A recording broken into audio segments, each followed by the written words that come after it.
কম্পন পরিস্থিতি বিবেচনায় অধিকতর সতর্কতার সাথে আবাসিক ছাত্রাবাস সমূহ যথাক্রমে লতিফ ছাত্রাবাস, পূর্ব ও পশ্চিম শাখা, ডক্টর কাজী মোতাহার হোসেন ছাত্রাবাস, জহির রায়হান ছাত্রাবাস এবং ছাত্রীনিবাস সাময়িকভাবে খালি করার প্রয়োজনীয়তা দেখা দিয়েছে। এমত অবস্থায় পরবর্তী নির্দেশনা না দেওয়া পর্যন্ত চলমান পর্ব মধ্য পরীক্ষা এবং শ্রেণী কার্যক্রম স্থগিত ঘোষণা করা হলো এবং অদ্য 22/11/2025 তারিখ হতে 9 ঘটিকার মধ্যে আবাসিক ছাত্রাবাসে অবস্থানরত সকল ছাত্রছাত্রীদের ছাত্রাবাস ত্যাগের নির্দেশ দেওয়া হলো।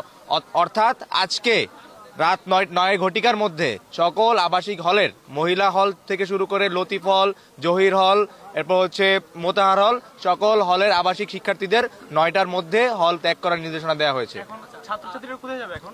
ছাত্রছাত্রীদের বিষয়টা এখানে এটা সাময়িকভাবে সিদ্ধান্ত নেওয়া হয়েছে। মসজিদে আপাতত আমরা যারা সব জায়গায় আমরা ক্ষতিগ্রস্ত হয়নি, যেসব জায়গায় বেশি ক্ষতিগ্রস্ত আর যারা আত্মীয় স্বজন হয়তো ঢাকাস্থ যাদের আত্মীয় স্বজন আছে তাদের বাসায় চলে যাবে, আর বাকিটুকু আমরা চেষ্টা করব মসজিদের মধ্যে আজকের রাত্রটা যাপনের জন্য যারা বেশি জরুরি অবস্থা।